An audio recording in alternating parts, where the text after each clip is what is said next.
Qarabağın Newcastle-la oynayacağı oyun, ilk oyun ayın 17-si, 18-i 21:45-də ona qalmış və ikinci oyun isə buradan baxa biləcəyik zaten 24-düdür.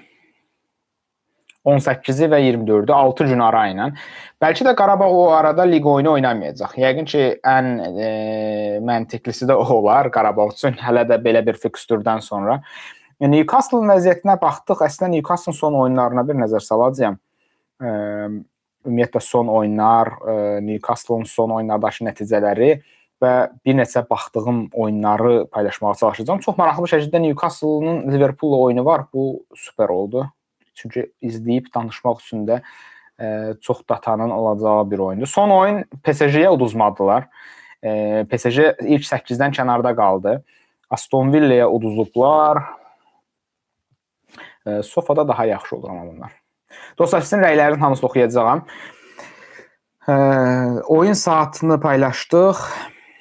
Ayın 18-i və 24-ü oynayacaqdır.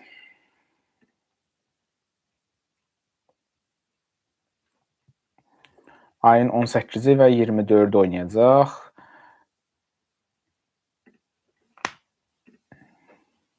Yaxşı, PSG gəlmədi. İkinci Liverpool faciəsi. PSG-nin gəlməməsi Qarabağ üçün bir şansdır. Liverpool da, Newcastle da oynasan keçməyəcəkdir. Newcastle-ın əslində son oyunlardakı dalğalı bir komandadır, düzünü desək. Yəni Newcastle əvvəlki illərdəki stabil oynayan Newcastle deyil.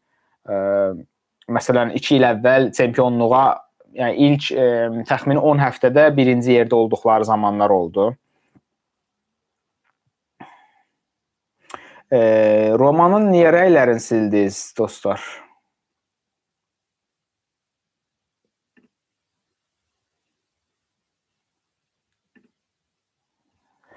Dostlar, heç kimin rəyini silməyin. Heç kimin rəyini silməyin, Emil bəy. Silməyin, dostlar, heç kimin rəyini silməyin. Sizə Qarabağ hansı pozisiyona transfer eləməlidir? Qarabağın çox transferlər çox eləməlidir. Əslində, Yankovicin də formasının düşdüyünü düşünsək, yəni mərkəzə oyuncu alması yaxşı ola bilər. Amma müdafiəyə də məncə oyuncu almalıdır. Yəni Bəhlulun yanına ikinci bir oyuncu. Digər tərəfdən yəni məncə müdafiəyə bir oyuncu olması yaxşı olar. Yaxşı bir tandem üçün. Və yaxud da Bəhlul və Medinanın olmadığı versiyalarda Mateus Silva öz yerində oynamır. Digər tərəfdən mərkəzə yaxşı bir oyuncu məncə almaq lazımdır. Yaxşı 8 və ya yaxşı 10 nömrə almaq lazımdır. Duranın məncə oyunu yaxşıdır, amma başqa bir neçə oyuncunu da transfer eləmək yaxşı olar.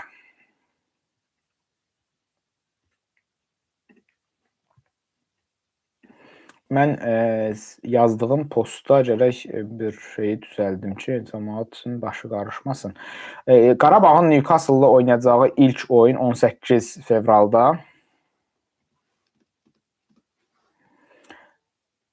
18-i 18:45, 21:45-də Azizan saatı ilə. Cavab oyunu isə 24-ü, 24-ündə onda 21, yəni Azərbaycan saatında 20:00-da yəni. Əslində 25 olur da.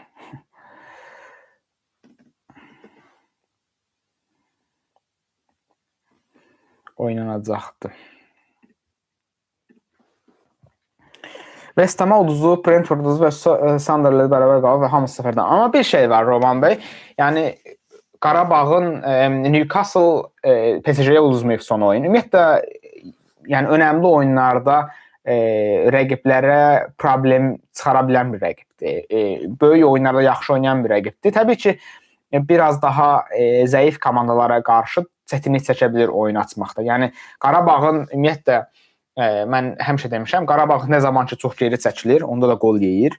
Nə zaman ki başa-baş oynamağa çalışır, özündən daha belə deyək, böyük komandalarından samballı rəqibləri, onda da problem yaşayır. Ona görə Qarabağın həmişə etməli olduğu şey bir balanslı oyunu oynamaqdır. Ümumiyyətlə, Qarabağın ən önəmli etməli olduğu şey balanslı oyun. Yəni bu Qarabağ üçün çox çətin olsa da bunu etmək lazımdır artıq.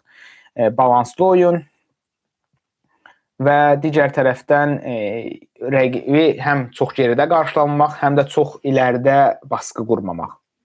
Qarabağın şansı necədir? Təbii ki, çox azdır. Dostlar, gəlin, amma səmimi rəy verin, çünki onda daha maraqlı olur. Sizcə, mən bir sorğu yaradım. Sizcə, belə bir sorğu yaradaq, daha fərqli bir formatda bir sorğu olacaq. Sizcə, məncə xoşunuza gələr. Sizcə, Qarabağın Newcastle keçməsi, neçə faizdir? Belə biraz fərqli bir sorğu. Keçməsi neçə faizdir? Yəni, biraz daha belə fərqli bir formatda bir sual olsun məncə. Yəni, faiz üzərinə məncə daha maraqlılar. Çünki hər kəs bəzən çox optimist inananlar çox böyük rəy verirlər ona görə Newcastle keçməsi. Belə qoyaq, %20%, %50, yox, %40 olsun. %60 ola bilər, bir də %80. Məncə çox o tərəflərə getməzən daha məntiqli bir seçim çıxartma olar. Dostlar, yayımı bəyənib abunə olmağı unutmayın. Çünki inşallah yəni biraz daha fərqli formatda yayın etməyi düşünürəm, düzü. Bunu nə qədər reallaşdıra biləcək tam bilə bilmirəm, amma bunun üçün bir iş gedəcəkdir. Newcastle son oyunlarına nəzər salacağıq. Bir neçə nəzər salacağıq. Buradan da məncə bir neçə şey aydın olar. Newcastle Aston Villa'ya uduzmuşdu. PSG ilə oyun 1-1. Bu oyun PSG qələbə qazana bilmədi. Penaltını qurtardı qapıçı. Yaxşı qapıçılar var. Nick Pope olmalıdır. Sonradan PSG qolu vursa da Newcastle geri dönüş eləyə bildi. Newcastle Aston Villa oyuna baxmamışam. PSV-ni mən bilən rahat keçmişdi. Wolves'u uda bilməmələri səfərdə də olsa yaxşı əlamət deyil. Yəni kiçik komandalarla problem yaşayan bir klubdur. Ümumiyyətlə bu tip komandalarda çox olur, şəxsi fikrimi deyim. Çünki məsələn tutam ki Brighton kimi, Newcastle kimi komandalar biraz daha özündən güclü komandalara qarşı yaxşı oyun nümayiş etdirə bilirlər. Amma nə zaman ki biraz daha zəif komandaya gəlir, orada artıq o əks hücumu, keçid oyununu oynamaq məcburiyyətində, yəni keçid oyununu oynaya bilmirlər deyə o defoları ortaya çıxır, problemləri ortaya çıxır. Ona görə də mənə elə gəlir belə komandalara qarşı belə komandalar biraz daha özündən profilcə düşük, zəif komandalara qarşı çətinlik çəkirlər. Bournemouth oyunu FA Cup oyunudur. Çox belə əhəmiyyəti yoxdur bu oyunun.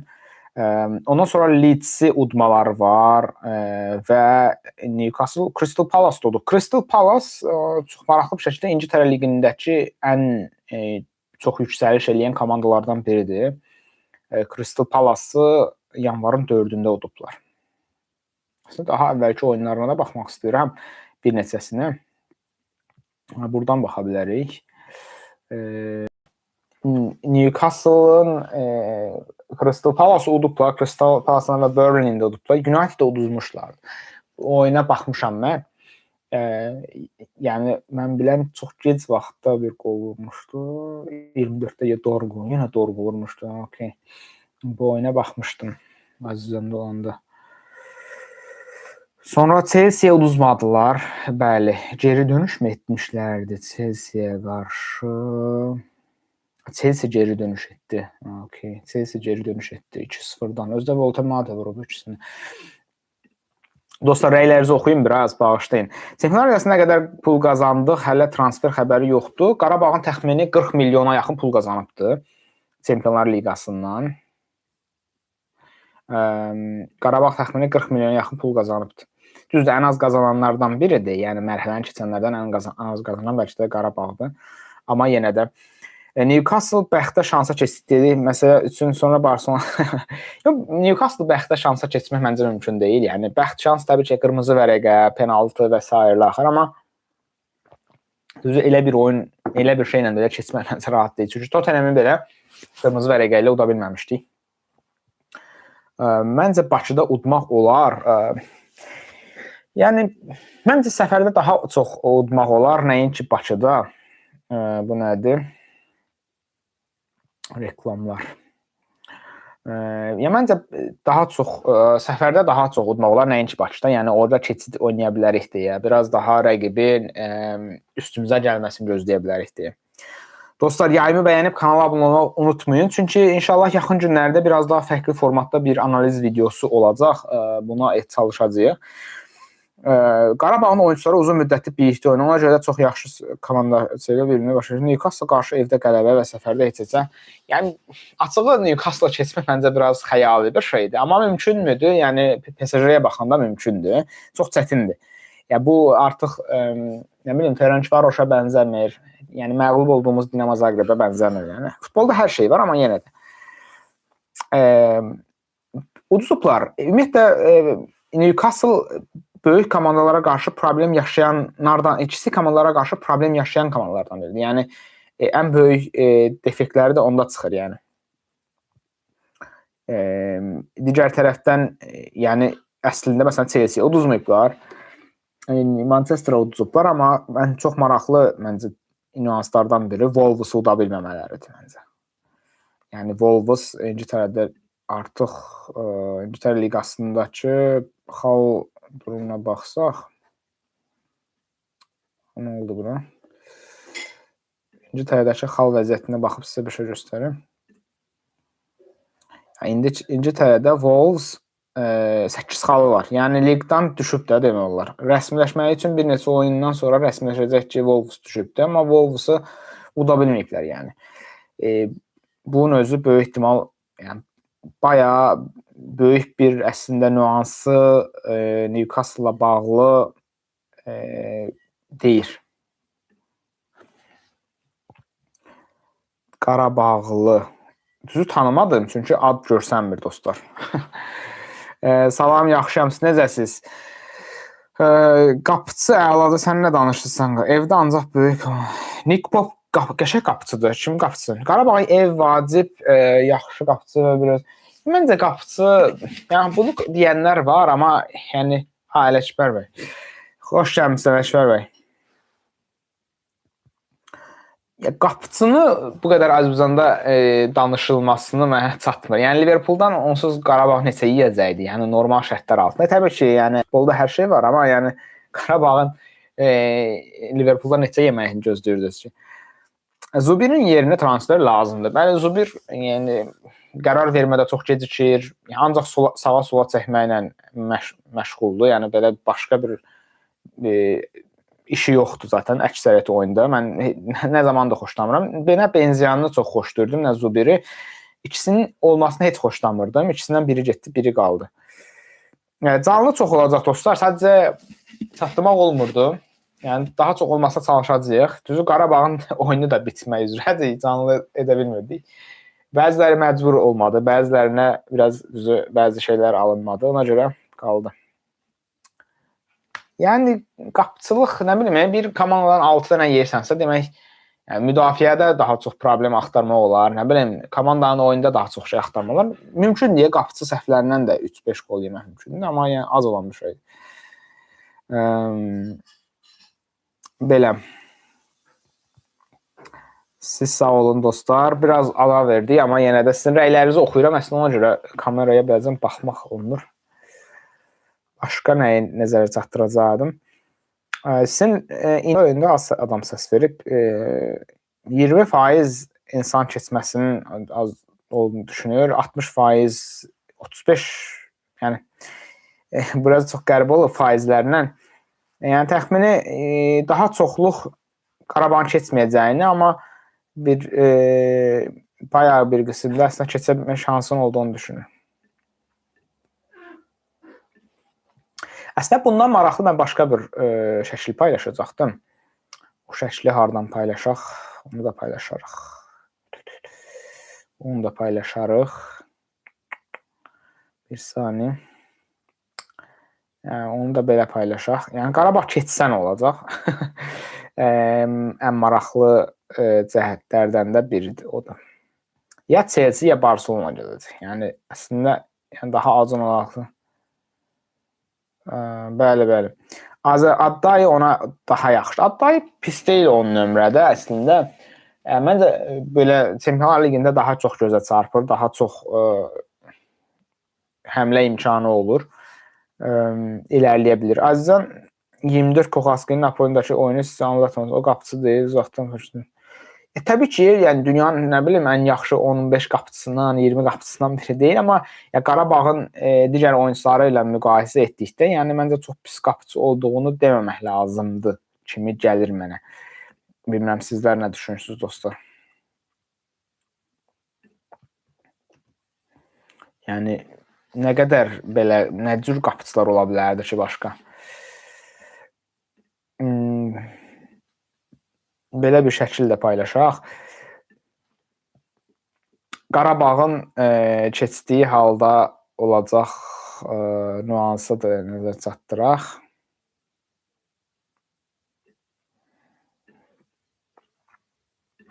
Yəni bu şəkildə paylaşacağam indi. O şəkildən də baxaq. Məncə daha maraqlı olar sizin üçün. Liverpoola qarşı Koxaskini eləsinə. Bəli. Yəni Koxaskini eləmədi. Edersonu aldı, ancaq buraxdı. Düzdür. Məsələn, yəni söz düşmüşkən, yəni məsələn indi Galatasaray almaq istəyirdi Edersonu, sonra Fenerbahçe aldı.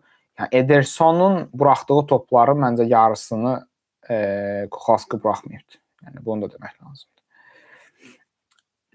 Qarabağın yolu baxaq biraz, məncə o da maraqlı olar dostlar. Deməli Qarabağ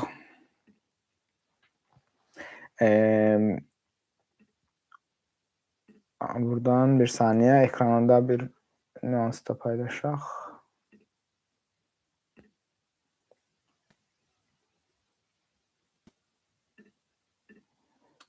Bəli. Hər kəs xoş gəlib dostlar. Yayımı bəyənib kanala abunə olmağı unutmayın.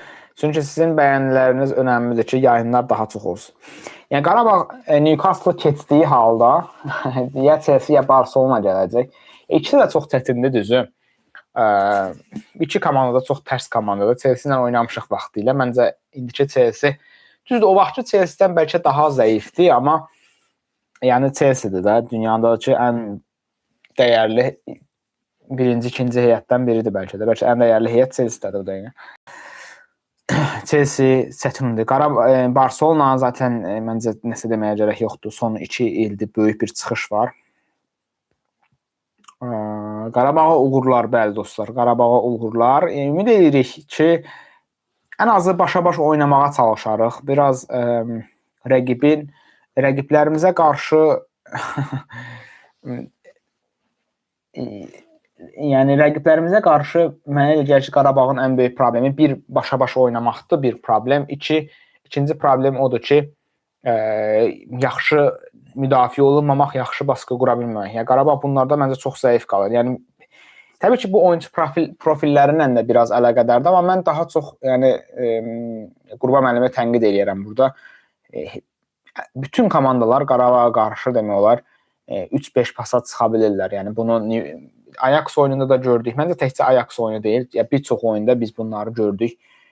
Yəni bütün komandalar Qarabağa qarşı çox rahat bir şəkildə müdafiədəki baskını qurub çıxa bilirlər. Yəni Qarabağda demək bu problemlər var ki, bu olur. Yəni Qarabağın müdafiəsi bu gündə olmasa məncə o olmazdı.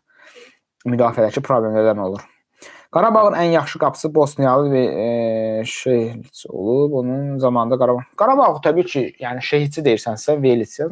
Şehic zamanında təbii ki, daha inamlı idi. Atletico Madrid oyununun qəhrəmanı idi. Hətta 2 oyunda da deyərəm, amma xüsusilə Bakıda olan oyunda çox dəhşət seyvlər eləmişdi. 0-0 bitən yağışın yağdığı oyunda. Amma yəni Qarabağ kimi bir komanda üçün qapıçı məncə yəni ən zəif nöqtə deyil. Ya da belə deyək, Qarabağa inkişaf etdiriləcək bir neçə şey varsa, yəni bunlardan bəlkə ən son olanlardan biri qapıçıdır məncə. Hətta bu qədər irəliləyəcəyib deyə bilərəm. Yəni son demək bəlkə çox radikal olur, amma yəni ona yaxın bir şey. Belə daha qəşəng oldu. Məncə daha ekrana tam oturdu. Napoli oyundan sonra elə bir zəif, yəni zəif çıxış etdiyi oyunlar var. Yəni Kuchalski'nin zəif çıxış etdiyi oyunlar var. Yəni ay sağ ol İqbal. Yəni Qarabağın böyük komandalara qarşı top saxlamağı da çox mənasızdır açığı. Ya təbii ki, bəzən oyunun fazaları var ki, nə qədər ki rəqib də görürsən ki, müsaade eləyir oyun qurmağa, məncə bunu da dəyərləndirmək lazımdır. Mən ona tam razı deyiləm. Yəni komandanın rəqibin də yəni böyük rəqiblərin təbii ki, biraz da müsaade etdiyi zamanlar o topu yaxşı dəyərləndirmək də önəmlidir. Salam dostlar, salam, hər kəs xoş gəlibdi. Amma rəqib ona nə qədər icazə verir, yəni icazə dediyim, yəni tam ki, Barcelona oynayırsan, sənin çox top saxlamağın sənin xeyrinə demək, o məncə şaşırır, yəni o tartışlar. Çünki Barcelona dünyadakı ən yaxşı baskı quran komandalardan biridir. Yəni Barcelona qarşı top saxlamaq istəsən daha çox zərər görə bilərsən. Nəinki Barcelonanın səhvlərindən istifadə etmək, Barcelonaya qarşı yaxşı baskılar qura bilmək, istər birə-bir, istər alan daraltma baskılarını, alan daraldaraq pas opsiyonlarını bağlamaq və s. Yəni bu daha faydalı ola bilər ki, Qarabağ bunu çox az oyunda elədi. Xüsusilə də məsələn, yəni mən Napoli oyunu məncə bir nümunədir. Napoli oyununda Qarabağ məncə başa-baş oynayırdı. Amma artıq o 60-70-dən sonra komanda yəni tab gətirə bilmirsən o tempə, o fiziki gücə.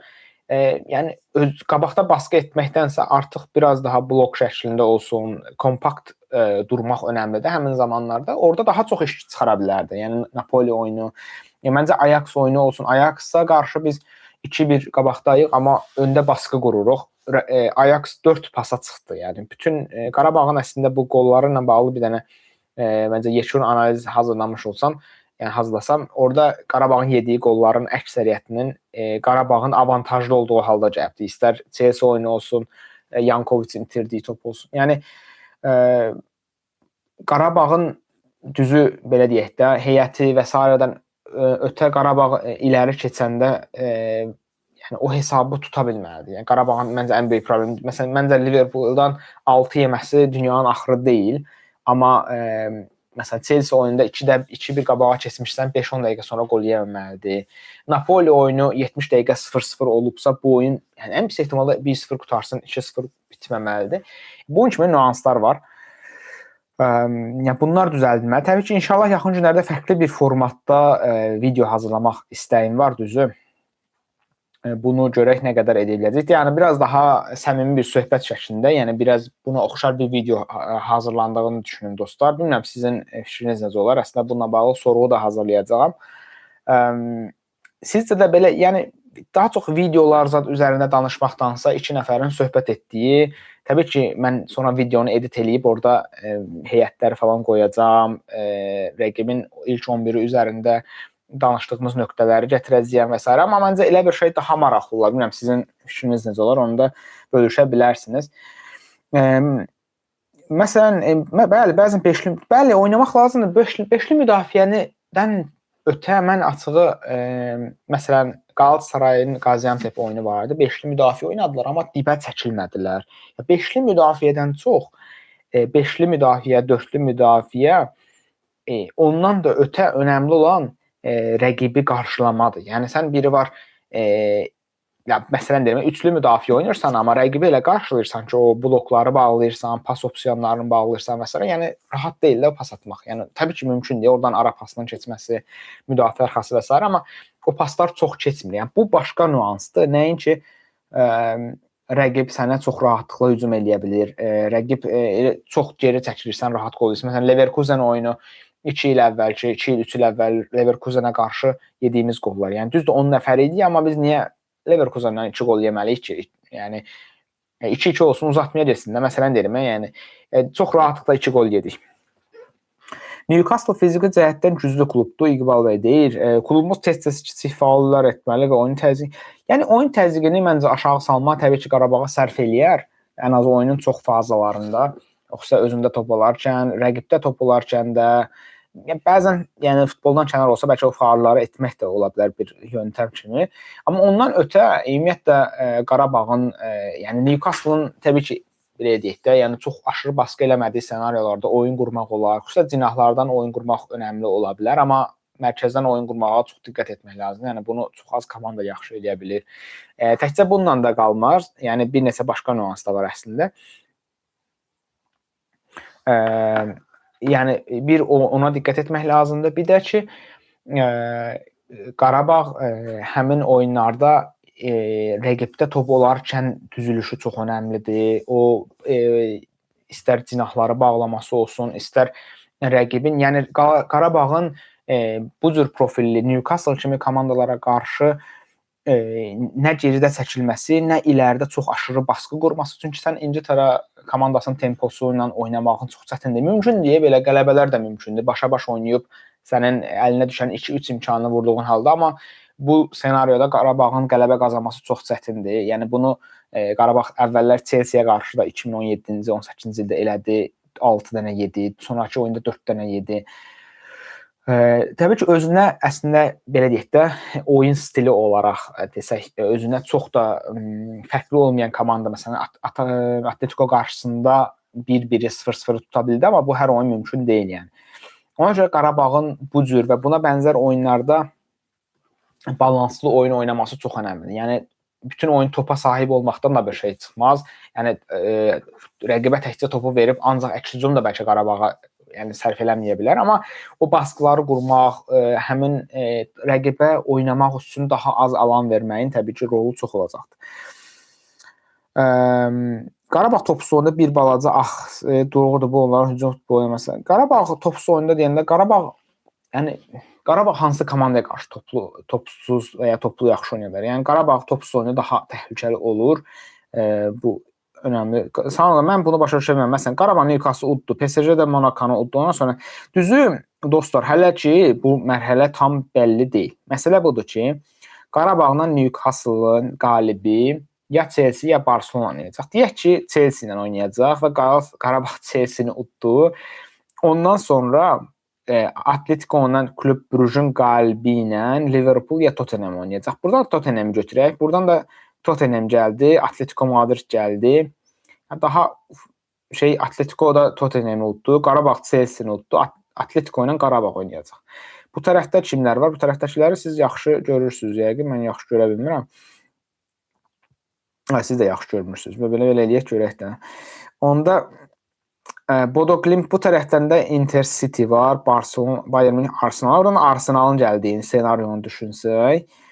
Arsenal'la Qarabağ oynayacaq yarı finalda. Bu tərəfdən də kim gələr? Bayern Münih ilə nə bilim.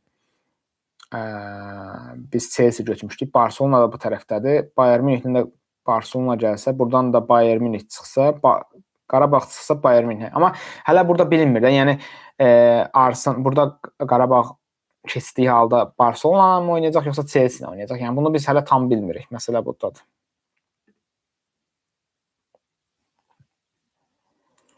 Hər kəs xoş gəlib dostlar. Rəylərinizi yazmağı unutmayın.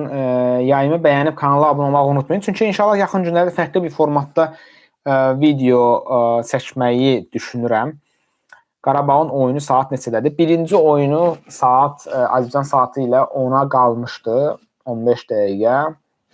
Ayın 18-i. İkinci oyun 24-düdür. Gəlin bunu paylaşaq bu səfər də. Buradan davam edək.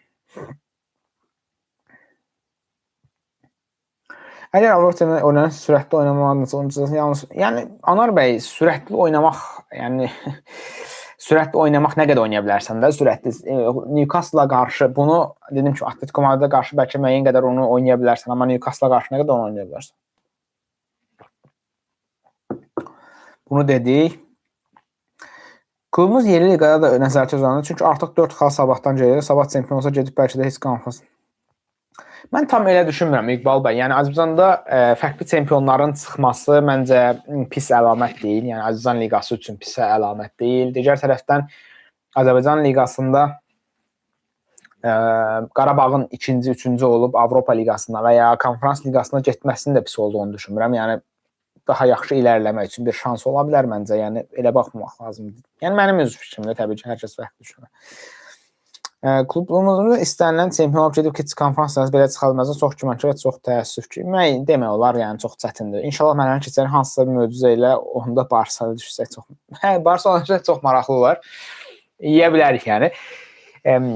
Yəni Barselonaya qarşı çətindir oynamaq. Yəni bu dəqiqə Barselonaya qarşı məncə keçən ilki, bu ilki Barselonaya qarşı çətindir. Çox komandanın oynaması çətindir. Yəqin ki, Arsenal çətinlik çəkməyə bilər, Bayern Münih çətinlik çəkməyə bilər də, çox belə deyək də, başa-baş oynaya bilər.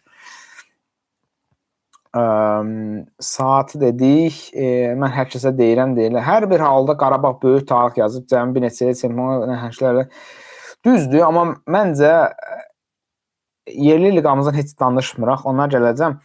Hər bir halda böyük tarix yazılıb. Yəni təbii ki, çox böyük bir şeydir. Açığı mən də bəzən, bəlkə hamımız bunun dəyərini bilməsək də, çox böyük bir şeydir.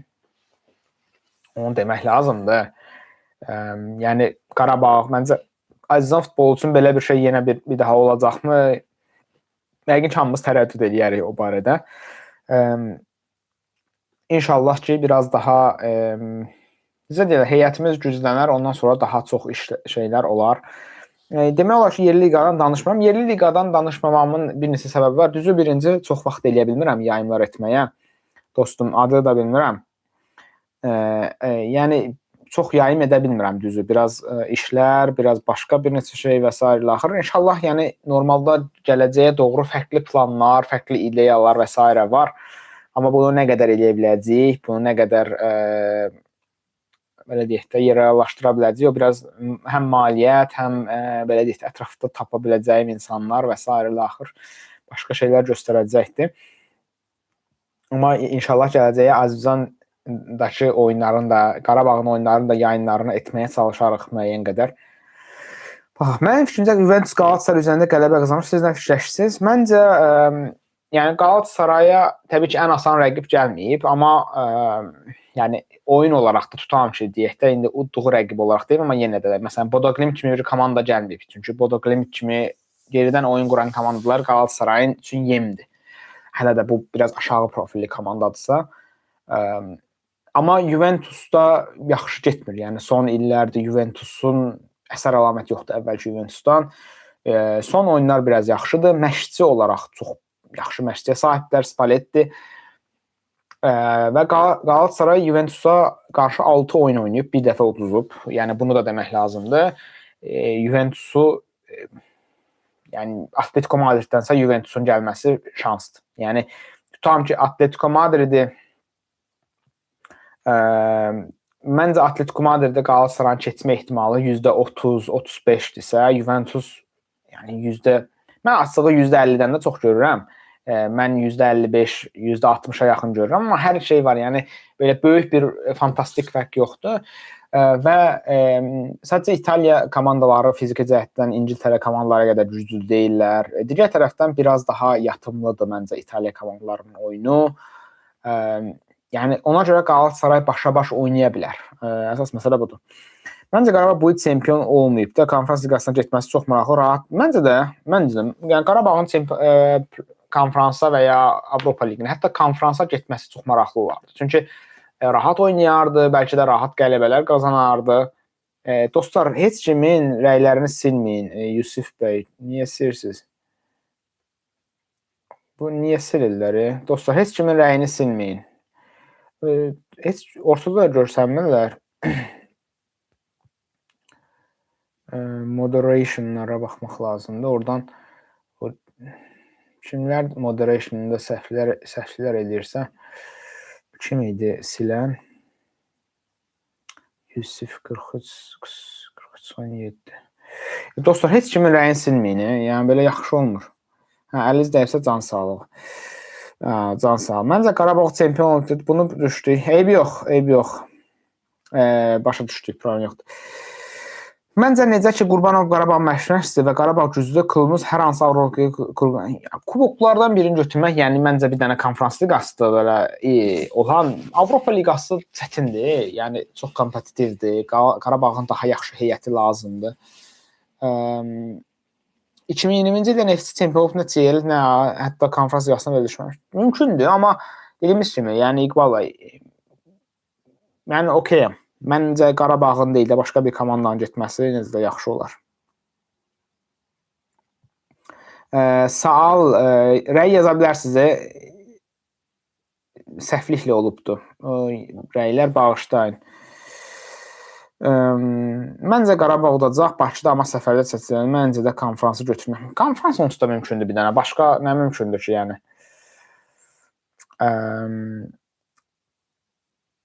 Bəli.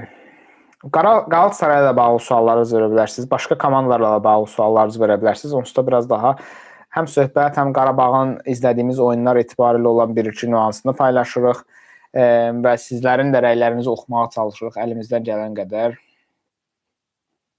Türkmənə də maraqlıdır. Bir neçə nüansı paylaşa bildik. Salam, axşamınız xeyir. Axşamınız xeyir. Newcastle qarşı müdafiənin cüzü. Müdafiədən çox ümumiyyətlə Qarabağın dediyim kimi bunu biraz daha geniş danışacağım. İnşallah bu həftə Newcastle Liverpool oyunu da izləyəcəm. 4 gözlə. İnşallah. Nə vaxt oynayırlar? Sabah oynayır da Newcastle Liverpool. Newcastle fixture 31-i. Sabah 9-da, yəni Galatasaray oyundan sonradır, rahat baxma olacaq. Azizdən satın gecdə, amma baxacam rahat. Yəni müdafiədən çox ümumiyyətlə Qarabağ kompakt oynamağı öyrəndiyi zaman məncə bir mərhələ atlayacaq. Təbii ki, bu xüsusilə Çempionlar Liqi oyunlarında çox önəmlidir. Məsələn, Qarabağ konferans liqinə düşsə, bəlkə də bunun eynisini demərəm. Çünki orada daha başa-baş oynayacağı komandalar var, özünə uyğun komandalar var. Amma Çempionlar Liqi elə deyil. Yəni Çempionlar Liqində sən biraz özündən güclü rəqibə qarşı öndə baskı eləyirsənsə, çox açıq oynayırsansa, ya orada qol vura bilməlisən, orada onların hücumunu kəsə bilməlisən, ya da qol yeyəcəksən. Yəni çox belə fərqli bir şey yoxdur, yəni. Ona görə Qarabağın dediyimiz kimi belə oyunlarda daha kompakt durmağa, məncə komanda müdafiəsinə önəm verməlidir. Yəni belə deyək, arxada 4 nəfər və ya üçlü müdafiə, beşli müdafiə duraq, mərkəzi daha iləri çıxaraq və bu cür oynamağa çalışaq, çox rəqibə baskı qurmağa çalışaq. Amma hər hansı bir komanda indiyə qədər Qarabağa qarşı 3-5 pasdan çıxa bilirdi. Məncə bütün problemlərin başlanğıclarından biri də bu idi. Yəni ki, bütün komandalar rahat-rahat Qarabağa qarşı çıxırdı. Liverpool Qarabağ üçün bir dərs oldu, qardaş. Yəni məncə yaxşı bir dərs oldu. Yəni məncə transfer cəhətdən də, digər tərəfdən komanda öz oyunu cəhətdən də məncə yaxşı bir dərs oldu Qarabağ üçün. Yəni bu dərs olmadan Qarabağ gedə bilərdi, sonradan hardasa tıxana bilərdi. Amma məncə yaxşı bir dərs oldu Qarabağ. Yəni plus heyət olaraq, istər oyun olaraq, yəni artıq böyük komandalara qarşı necə oynamalı olduğuna bağlı yəni yaxşı bir dərs oldu. Barcelona bu il çempion ola bilər. Məncə Barcelona yəni Hansi Flick'in qaldığı senaryoda, təbii ki, performansının da buna bənzər getdiyi senaryolarda ən böyük adaylardan, yəni bu il olmasa gələn il, yəqin ki, biri və ya yaxud da birincisi Çempionlar Liqası üçün Barcelona olacaqdır. Təbii ki, biraz İspaniya Ligi, yəni liqası da çox təsir edir. Məsələn, Barcelonanın yaxşı olduğu illər belə var ki, Çempionlar Liqasında uğur əldə eləməyib. Real Madriddə də elədi. Yəni oralarda liqa çox təsir eləyə bilir.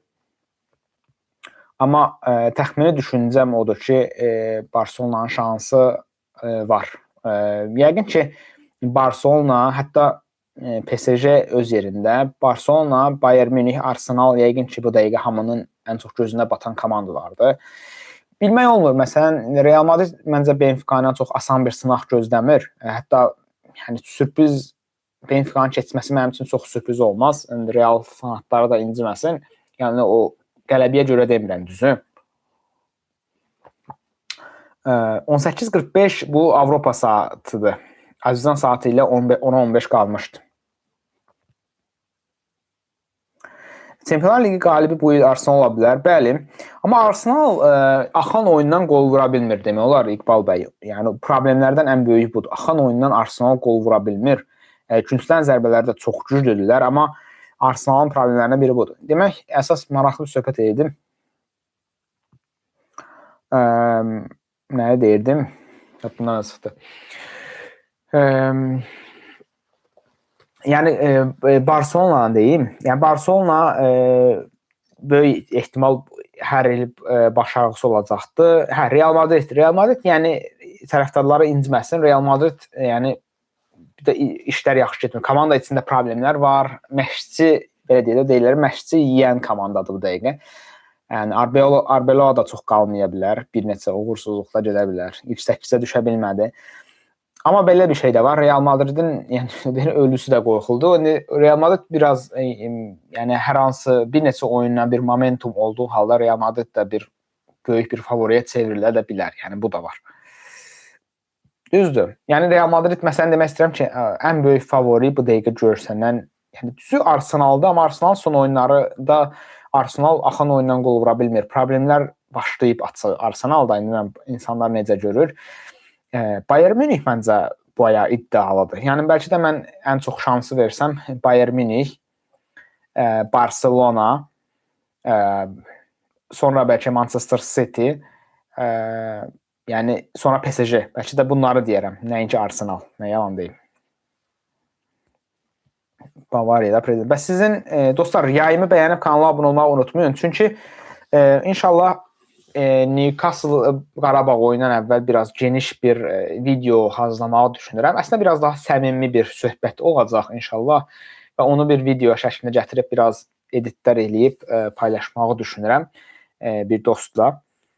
Onu inşallah eləyə bilsəm qəşəng bir video alınacaqdır və o videoda da sizə Newcastle oyunu, hətta çalışacağam arada bir neçə videoda dürtüm. Yəni videolardan da yəni Newcastle oyunundan analiz eləyim, son Liverpool oyununu əsas alım. Əsas Liverpool oyununu əsas alım. Çünki biraz daha videonu tez çıxarma fikrim var və onu sizə paylaşım inşallah. Ondan sonra görək necə bir başqa irəliləmək olar. Amma sizin dəstəyiniz, abunə olmağınız, yayımı bəyənməniz önəmlidir. Çünki daha çox böyük videolar, geniş analizlər paylaşa bilək. Sizlərlə birlikdə bütün bu şərhləri və s. bölüşə bilək. Ona görə sizin dəstəyiniz önəmlidir dostlar. Belə, duran toplarda kornerdə Arsenal üstündür. Yəni işte problem odur ki, Barcelona, yəni Arsenal'a bunlar üstündür, zaten üstündür də başqa bir şey yoxdur. Yəni Arsenal'ın bütün tam ki küncdən zərbələrin kəsildiyi anda Arsenal nə olacaq? Yəni məncə sual işarələrindən biri budur. Oyunları aça bilmirlər yəni. Başqa nə deyəcəyim? Yəni mən ən böyük favori onlar deyim. Sizin dostlar favoriləriniz kimlərdir? Sizcə CL kim qazanacaq? Hamı bir komanda desin. Mən öz bir dənə komanda deyəcəm. Amma birazdan deyəcəm. Qarabağ 18 fevral oynayacaqdı. O digər oyun isə ilk fevral, ikinci oyun 24 fevral. Dostlar, sizdən bir istəyim var. Bir sual soruşum. Mən hər zaman varsa. Sizcə CL-i kim qazanacaq? Mən də öz təxminimi deyəcəm. Rəylərinizi gözləyirəm dostlar. Sizcə Çempionlar Liqini bu il kim qazanacaq? Bir dənə komanda deyin İqbal bəy. Bir dənə komanda. Məncə bir komanda deyin. Qarabağ. Yəni deyir, şirin yuxudur bunlar. Bir dənə komanda deyin. Barcelona bildik, Barcelona. Digərləri bir dənə rəy, bir dənə komanda deyin. Kim sizcə CL-i qazanacaq? Görün bir dənə şey axtarım.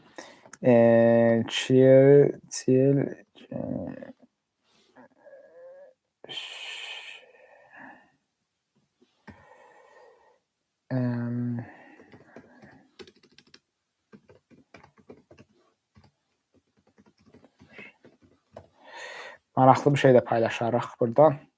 Böyük bir Arsenal qabaqdadır, amma mən onu çox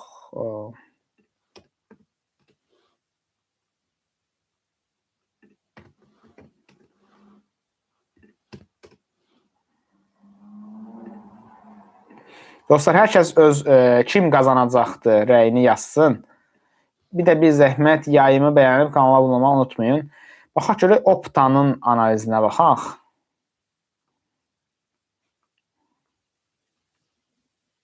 Niyə belədir?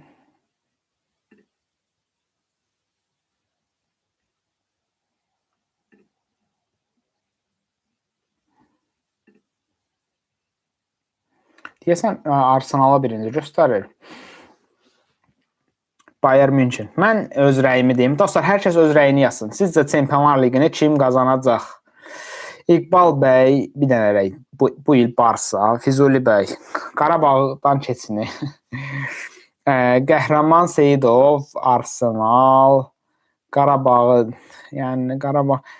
Qaqadüzün də hep Bayern München. Opta çox güman Arsenal. Bəli, Opta Arsenala üstünlük verib. Opta Arsenala üstünlük veribdi. Mənim təxminim Bayern Münihdir. İkinci Bayern Münihdir. Belə bir paylaşım eləyək. Ekrana gətirə bilsək. Belə bir Arsenala üstünlük. Mən Bayern Münih deyirəm.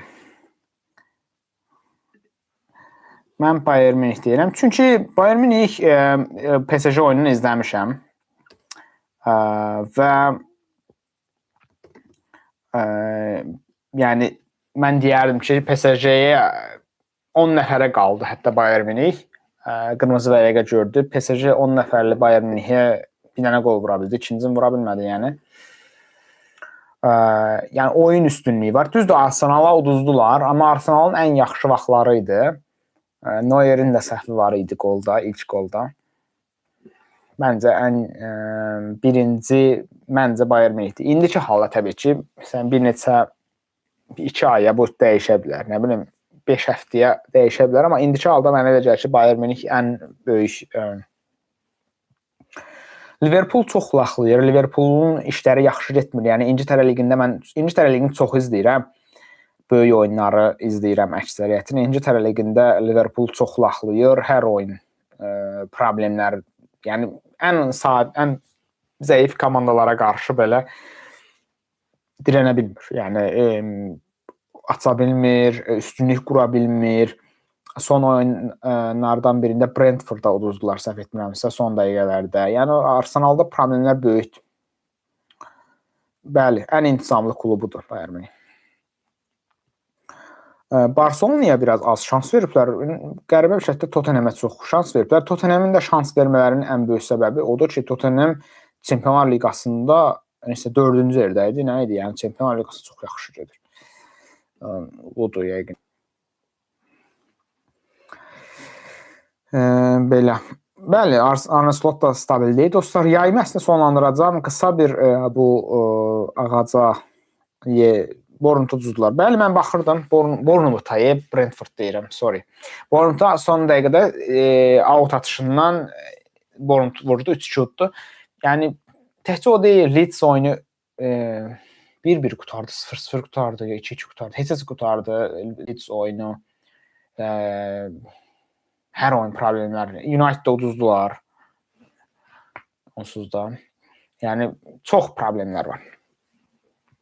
Dostlar, belə sırf buradan bir daha nəzər salmış olsaq, Qarabağın yəni belə bir ssenaridə Chelsea-nin gəldiyini düşsək, Newcastle keçdi, Chelsea. Buradan da Atletico-nun keçib Tottenham-la düşdüyü, Tottenham keçdiyi Atletico ilə düşə bilər. Yəni Qarabağ Chelsea-ni keçsə, Atletico Madrid, buradan da Bayern Münih gəlsə, oradan sonrası çox çətindir zaten. Məsələ nə? Təbii ki, bunlar bir ehtimaldır. Başqa nə nüansı demişdik, bunu da paylaşmışdıq. İlk oyun 18 fevral, Azərbaycan saatı ilə 21:45 olmalıdır. İkinci oyun Azərbaycan saatı ilə 12-də olmalıdır. Avropada o 9-da olacaqdır. Bəli, Liverpool Newcastle oynayacaq. Bu həftənin oyunu odur. Bəlkə ondan əvvəl bir yayım eləmək olar. Bilmirəm ki, görək necə olur vəziyyət. PSG bu il çempion olar. Məncə PSG yaxşı getmir. Amma PSG keçən ildə elə idi. İlk 24-də qutardılar. İlk 8-ə düşə bilmədilər. Ondan sonra bütün komandaları belə baxsaq əzə-əzə gəldilər. Bir dənə Arsenal oyunu çətinliklə keçmişdi. Yəni biraz tezdir düzü. Amma məncə şans demək istəyirsə şans var. Çünki zədələr var idi, zədələr qayıdır. Hakimi zədələnmişdi. Çox oyunçu zədələnmişdi, amma hamısı qayıdır yavaş-yavaş. Təbii ki, Newcastle böyük ehtimalla da, amma futbolda hər şey var yəni. Bəli, yaxşı oldu ki, Newcastle düşdü. Çünki PSG çox çətin vardı Qarabağ üçün. Belə dostlar, düzü daha uzun yayımlar etmək istəyərdim. Bu gün də daha uzun yayın etmək istəyirdim. Ümumiyyətlə daha uzun yayımlar etmək istəyərdim. Bəlkə bazar günü Newcastle Liverpool oyunundan əvvəl bir yayım ola bilər. İnşallah daha çox yayınlar olmasından yenə də çalışacağam hər şeyə baxmayaraq. Bəli, inşallah daha geniş danışacağıq. Səs vermənin də Manchester City yaxşı deyil bu il. Manchester City yaxşı deyil. Yox, Manchester City düzdür. Mark Guehi, Semenyo listəyə əlavə olunacaqdı, amma Mark Guehi o qədər yaxşı deyil. Ona görə ilk oyun 18 fevral, ikinci oyun 24-dür. Newcastle Liverpool sabah saat 12-dədir Azərbaycan saatı ilə. Qarabağın oyunu isə ilk oyun 18 fevral, Azərbaycan saatda 21:45-də. Mən bilən, yəni bu saat Avropa saatdadır. İkinci oyun saat 12-də. Yəni bu saat 3 saat fərq var deyə Avropa ilə. PSG-nin düşməsini mən istəmirdim. Düz deyə belə son nəticədə çox bir şey dəyişmir. Füzuli bəy, amma yenə də ingilislər çətindir. Məncə Qarabağ üçün ingilislər biraz tərsdir. Amma hər halda yəni ümid edirik ki, Qarabağ üçün yaxşı olacaq. Ümid edirik ki, başa-baş oynayacaq. İnşallah bu oyunun geniş analizini fərqli bir formatda kanalımızda görə bilərsiniz. Sabah bəlkə Newcastle Liverpool oyundan əvvəl çatdırsam bir canlı yayım aça bilərəm. Orada Newcastle'ın ilk 11-i, Liverpool və bütün bunlarla. Inter onlar olar. Inter çətin. Inter oyununa baxdım, Arsenal oyununa. Inter təbii ki, biraz İtalyan komandaları elədir ki, müdafiə güclüdür deyə bəzən ikili oyunlarda qol vurmaq falan çox çətin ola bilər. Ona görə bununla bağlı dedik. 18 fevral Qarabağ Newcastle ilk oyun olacaqdı. 21:45-də, 18:45 Avropa saatda. İkinci oyun 24 fevral olacaqdı. Saat 12-də. Belə işlər dostlar. Özünüzə yaxşı baxın. Yayımı ən başından izləyə bilərsiniz. Bütün Qarabağın oyunlarından bağlı, Qarabağın ümumi oyunu ilə bağlı.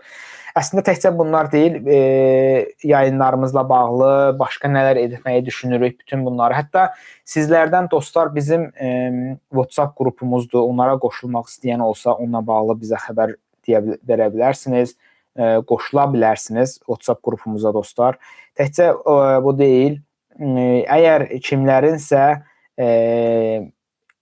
məndən bu yayınlarda qatılmaq fikri olsa dostlar, bizim yayınlara qatılmaq fikri olsa, gəlib bizə mənlə əlaqə saxlaya bilərsiniz. Hətta nömrəni də buraya qoyuram və gələcəkdə siz də yayınlarda, analizlərdə yer ala bilərsiniz. Bunu da deyim. Sadəcə belə deyim də, bu yayınlardan sadəcə bəzi insanları ala biləcəyik yayıma. Daha çox futbolla çox maraqlanan, izləyən və bütün komandaları, yəni xüsusən İngiltərə liqini izləyən, Çempionlar liqini izləyən kimlər olsa, futbola maraqlı insanlar olsa, həm bizim WhatsApp qrupuna qoşula bilərsiniz. Futbol qrupumuz var, sadəcə futbol. Həm də ümumiyyətlə mənlə əlaqə saxlaya bilərsiniz. Və siz də həm analizlərdə, həm video analizlərdə, həm canlı yayınlarda siz də qoşula bilərsiniz. Yəni həm futbola marağı olan, həm diksiyası, həm izləyən, daimi izləyən, bütün bunları, yəni bütün bunlara maraqlı olanlar varsa, əlaqə saxlaya bilər. WhatsApp qrupumuza həm də mənlə əlaqə saxlaya bilər. İnşallah gələcəkdə, yəni izləyicilərdən də burada analizləri eləyən, birlikdə söhbət eləyəcəklərimiz olacaqdır. Biraz bu işləri, dizayn və s. onları çözsək daha yaxşı olacaq. Bütün yayımı izləyə bilərsiniz. İlk oyun 18 fevral, Azərbaycan saatla 21:45-də. İkinci oyun 24 saat 12-də Azərbaycan saatı ilə olacaqdır. Özünüzə yaxşı baxın dostlar. WhatsApp qrupumuza qoşulmağı unutmayın. Yayımı bəyənib kanala abunə olmağı unutmayın. Çünki sizin bəyəniləriniz, abunələriniz yayımları önə çıxarır. Özünüzə yaxşı baxın. İnşallah daha çox yayımlar olacaq. Hələlik.